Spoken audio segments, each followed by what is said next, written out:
মাহবুব show.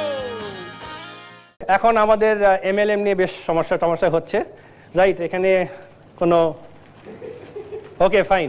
তো MLM, আমি মনে হয় এমএলএম একটা স্লোগান থাকা উচিত, যেমন জেমস বন্ডের একটা স্লোগান থাকে যে উনি বলেছিলেন live to die another day.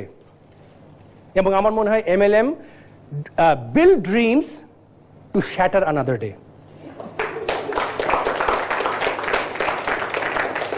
আসলে আমরা কিন্তু অনেক সময় বুঝি না যে আমাকে কেউ এমএলএম কেউ অ্যাপ্রোচ করছে কিনা।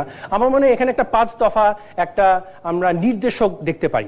আপনি কিভাবে বুঝবেন যে কেউ আপনাকে এমএলএম হিসেবে অ্যাপ্রোচ করছেন? প্রথমেই দেখবেন আপনার কাছে একটা ফোন আসবে, এই দোস্ত তুই মনে হয় অনেক খাচ্ছিস, রাইট? তুই কেন অনেক খেটেই যাচ্ছিস কিন্তু অনেক পয়সা কামাতে পারছিস না। নাম্বার 1। নাম্বার 2, তখন সে বলবে যে দোস্ত একটা খুব ভালো ব্যবসার আইডিয়া আছে।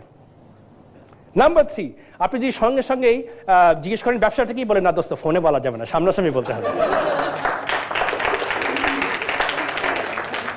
আর আপনি যদি খুব চালাক হন, সঙ্গে সঙ্গে বলে এই তুই কি আমাকে এমএলএম হিসেবে ফোন করেছিস, সে কিন্তু হ্যাঁও বলবে না, নাও বলবে না, রাইট?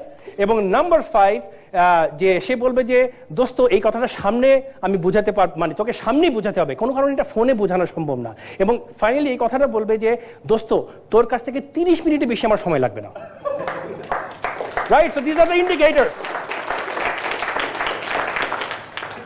আপনারা জানেন যে সবচেয়ে প্রথম এমএলএম ডিস্ট্রিবিউটরকে শয়তান, ইবলিস।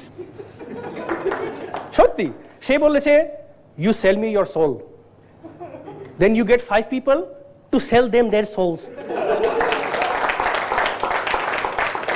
and then you tell 5 more people to sell their souls. সবচেয়ে প্রথম এমএলএম।